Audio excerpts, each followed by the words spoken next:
But I want the cameras to span the room. Go ahead, fellas, watch. They don't turn them. Turn them. Go ahead, turn them. Go ahead. So, there are a few things that bothered us lately, but especially politics. In particular, populist politics in Western Europe and the United States. Now, hold on, it's not just politics. In this short, we'll try to portray aspects of globalization, social identity, and other psychosocial facets of modern populism. First, we'll do some history. In order to correctly depict modern populism, we should start after the Second World War, where, after experiencing the abysmal effects of extremely rampant fascistic and populistic nationalism, the world came to the conclusion that excessive patriotism may not always be the most fruitful of attitudes when it comes to international diplomatic relations, for some time at least. Thus, in the same year as the wars ended, globalization kick-started with the foundation of the UN and IMF. In Europe, globalization was firstly achieved with cooperation by means of trade and later with the European Union, political and finally monetary in 2001 with the introduction of the euro. Globalization of the second half of the 20th century wasn't merely one of installing global institutions. In Western Europe, decolonization and shortages of laborers and damages due to wars led to influx of migrant workers who, rather than work for a few years and leave back home again, stayed and brought their families with them.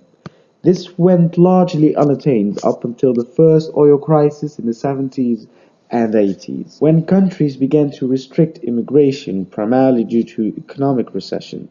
An update to the Geneva Convention in 1977 and several wars led to the worldwide admission of refugees from the 80s. Nowadays, wars and political oppression from, for example, Iraq, Eritrea, and most familiar Syria has led to massive international displacements.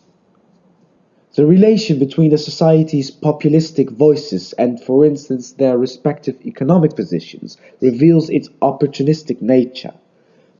Populism relies on a dichotomy between them, the abusers, and us, the abused, where they, the enemy, could be classified as the elite, immigrants, or any other group or outgroup. People can feel politically abused in some ways, economic for instance, with the elites screwing us over and immigrants taking our jobs. But people can also feel culturally abused or deprived in their freedom, especially when immigrants with, for instance, another way of dressing themselves suddenly arrive in relative large groups in a small village, or when a secular wave comes across a religious conservative region. People can get an overwhelming feeling and can get scared of losing their town, region, or country. Geert Wilders, for instance, leader of the Dutch far-right PVV, uses this to fuel his anti-Islam rhetorics. By emphasizing that they, Islamic people, are not like us because they dress a certain way and have other religious and cultural beliefs that are essentially not compatible with Western white European Judeo-Christian culture. Combine this with higher criminality rates under some groups of immigrants, which often adds up to their socio-economic state, but hey, who cares about nuance? Which will feed this fierce anti-immigrant sentiment. When taking into account the psychological theory of social identity, self-categorization and a losing side of globalization due to, for example, increased economic competition by means of automation or immigration could really facilitate the us versus them division, which is characteristic for populist sentiments. Fear indulged by politicians and media outlets or pseudo-news organizations all have an amplifying effect on populistic prepositions. Shortly, there are many reasons one would possess populistic views, some being more populistic than others.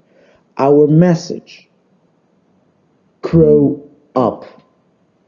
Populists are very good at pointing towards existing problems in society, but the hard part, which is finding realistic solutions, is not often included in their agitation.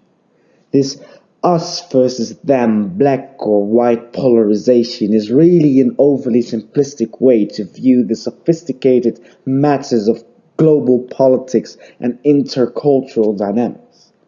Unsophisticated simplifying just leads to crucial loss of information.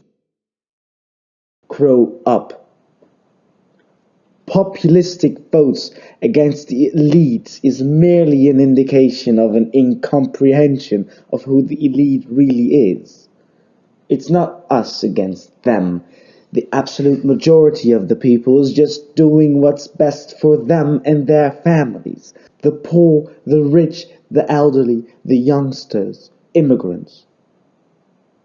Wouldn't you and aren't you doing the same? Grow up.